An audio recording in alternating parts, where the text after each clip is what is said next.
Welcome to the No Budget Indie Filmcast, where we dip into the independent film universe to highlight those little films that you might not have heard about elsewhere. Will you agree with our panel, or will our panel agree with each other? Tune in to find out. I am Milo Dennison, and with me, as always, is Claire Milan Hello. and Cahal Feeney. Hello. All right, Cahal, what did we watch this week? This week we watched Exit Strategy, which is directed by Travis Biebel, and starring Chris O'Shea and Richard Conke. It is a drama suspense, and it stars these two brothers.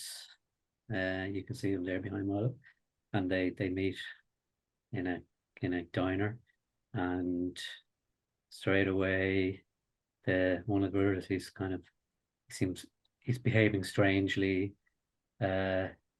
He's speaking in sort of very clipped sentences, and we learn quite soon that he can predict the future, or the immediate future. So he asks his brother to put on a soccer game, which I found unusual actually, because it was set in the States, which was Liverpool Man United, and he was able to predict what was going to happen, in the next 30 seconds, and then he makes a few other predictions like that. And so then he convinces his brother to follow him, as he says, there's a fire happening out in the woods, and if they don't put it out, lots of people are going to die. And they set him. So it's kind of like a bit of adventure, a bit of suspense, and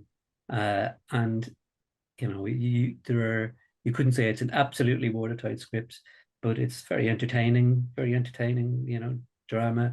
It's extremely well made, very, very professional. It's just a very, very entertaining film to watch. Yeah, I agree. It is really well made. The whole concept certainly is not new, of being in a time loop and being able to go back in time, and you're trying to reset, make changes.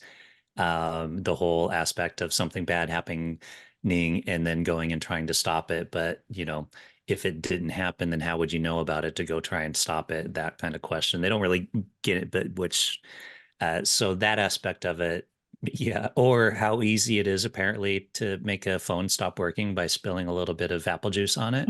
Yeah, that's But true. I noticed that.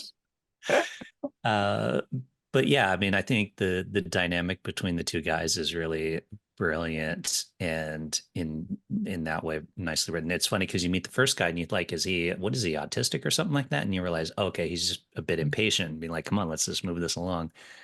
And yeah, it's nice. It's shot really well. It's nicely done. Yeah, and I love these type of films. I never get sick of watching these type of films because there was obviously Groundhog Day, and wasn't it Palm Springs? Was that the film we reviewed two Yeah, years ago? Palm I Springs think. that we did. Yeah. If anyone hasn't seen Palm Springs, the feature film, I think it's on like in Ireland, the UK, Now TV. But it's just, or maybe Netflix, I'm not sure. But it's actually a brilliant film about this, about people going back and redoing a day again. So I never get sick of these type of films. Yeah, I did think at the start, oh, he's autistic or something. Thinking, oh, because he's reaming off facts and said you have to go here, there, and this time, and I just thought the two guys were so well cast. There was such great kind of a chemistry because the firefighter guy, he comes across as a little bit of an idiot, a bit of a just a little bit, and you kind of think, okay, what happened that these haven't seen each other in 4 years? Like, has he been on this loop for 4 years? I don't know. It implies that he has been, but I just thought, yeah, it's very well acted. Kind of sad, and yeah, nice thing about brotherly love and relationships and what matters in life. With a really nice message, and yeah, I thought it was very well shot, very well acted, and I really enjoyed it. Yeah, as you're right, Milo. As a concept, it's not new. No, But I'm sure lots of people have tried it and do it, and it's probably not. It's not so easy to bring something fresh to it, and I'm not necessarily did, but still, you went along with it. You were never bored with it, and no. I suppose you have to give kudos to the editing too, because it keeps it going along at a nice pace. So you get this sense of sort of immediacy and jeopardy and everything like that. So you know, Absolutely. it was a very, very professional production. And even when the way they did the kind of quick flashback, because obviously they don't have a feature film to do the full flashbacks, but even the quick one, because there's one kind of, it looks like a homeless guy. He's stopped by the car, and so the car is just about to stop, but then the one of the brothers puts his hand on your man's knee who's driving to take off. But then you kind of have a flashback to see why. Why he was doing that. And I just thought it was very well done, that little flashback segment. Because obviously with time wise, you're limited in a short film, but it's really satisfying to watch film as well.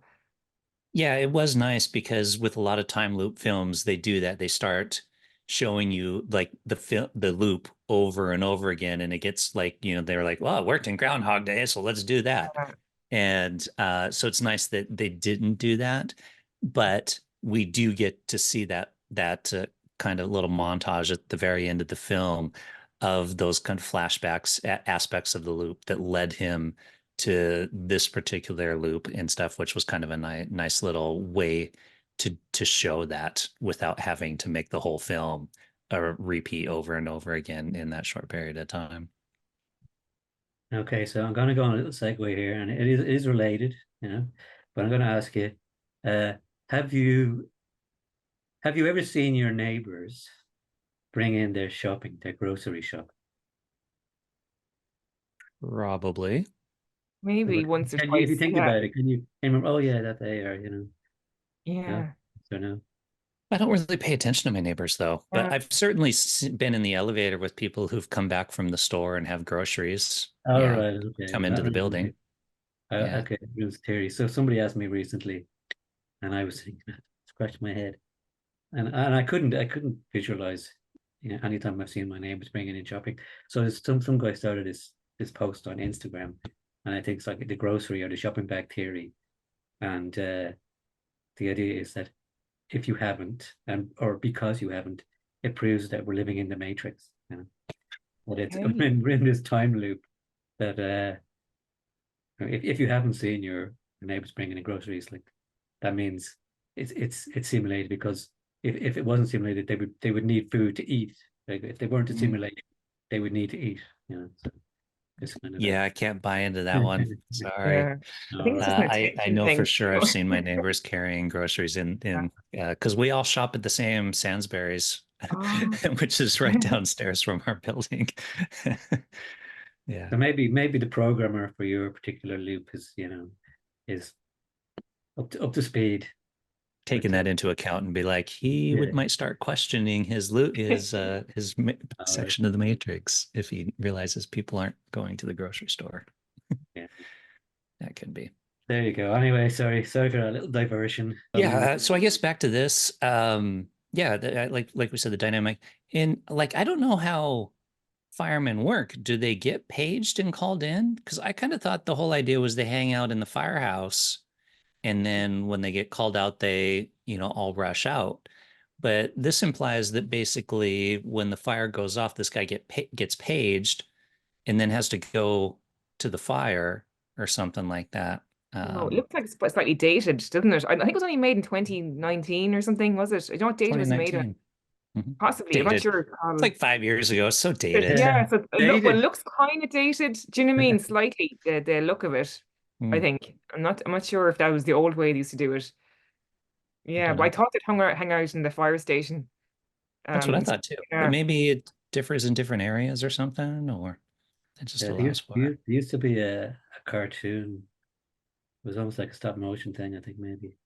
Anyway, on TV years ago, and it was set in the fire station, and like that, they'd be upstairs, and then the alarm would go, and they'd slide down the pole. Uh, with I don't know, like maybe they're volunteers, maybe they're volunteer Oh yeah, they fire. could be like the extra Yeah, maybe like a small firefighters, the town or ones, something. yeah, Yeah. the kind of surplus ones, the ones that work now and again, maybe. I don't know. Yeah. Um, Did you guys ever see Final Destination? Yes, I love that film. I've like Mm. all the films. It's kind of like yeah, you're kind of like, it's a bit of a feel of that to this, actually, isn't there? Yeah, because like Yeah. the plot point of Final Destination is one of the kids sees that something bad's going to happen, that the plane is going to crash that they're on. The first movie, I know they've done sequels. And then so he basically freaks out, causes the plane not to take off so that they don't actually go on this trip and they all live. But they were all supposed to die. And so throughout the rest of the film, they're all dying from various methods because whatever controls that death kind of thing is basically killing them all off because they were supposed to die, which It's is kind kind of of like mad. similar to this Yeah, guy of like he keeps similar. this whatever keeps trying to kill him because he was supposed to die. And when they think they're saved, they're like, "Oh, I've saved you." There's something else happens. That's why I love those Mhm. films so much. Yeah. Yeah, Mm. that's the spoiler alert, is it? Maybe not. Well, No, not it isn't really. necessarily. Well, I No, mean, yeah, we yeah, know it's a that's time loop. yeah. That's the whole point Somebody, of the I story. Is don't that say whether or not he lives or dies. okay? And Yeah. really, the film doesn't either, technically, No, in that's a way. true. In a Yeah, way, I mean, that last scene kind of implies what happens, but have to leave it up yeah. to Well, I mean, it did occur to me that even after that last scene, he could go back and try again. You know? exactly. Yeah. Yeah, yeah, yeah. So I think he So would, I'd say. Yeah. maybe. yeah. So Mhm. which that is the spoiler alert, actually. Too late. So there you go. See, it wasn't me. It was you. I well, let's rewind. Do that Okay. again. So there you go, folks. Actually, I could just delete that, but I Yeah, won't. you're doing the edit. Yeah, yeah. Uh, All right. So, well, usually a bit of a pause there means we get to the rating point of the show. So, Claire, do you want to go first or you want me to go first? Oh, sure, I'll go first. But Mhm. yeah, I love these type of films. I never get tired of these loop films. I love the two actors, great camaraderie between them.